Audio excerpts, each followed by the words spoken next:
Okay, today is a tip for a 2014 QX60 alternator removal. So that tab right there is real difficult to get out. That one right there. So I use this pry bar with no luck. Then I found this piece of metal, which is perfect. This guy came in there, and then I went in here like this, like that.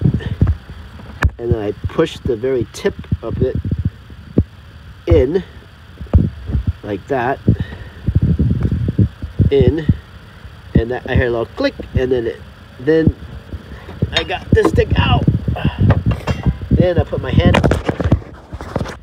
and I pressed that tab in, and I grabbed it and pulled it out. But your hand is very limited with this guy right there. So now this connector is finally free. It looks like that. And that connector has these 3 wires that you're supposed to push in and come out. Push in and come out. So first thing I did was I took something and I kind of pounded this back in the hole, and then I took that piece of metal and it was open this and come out. Real difficult. Alright, so the next thing now is just the power cable.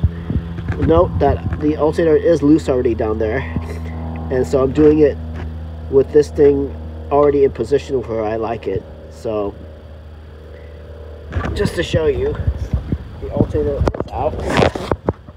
Not that I did it with the alternator in its regular place. So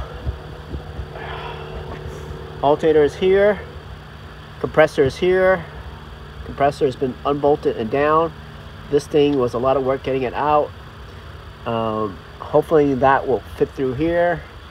And then tensioner is out, and just got the nut that holds the big fat cable in there. Hopefully that's less of a struggle, and this thing will pop out.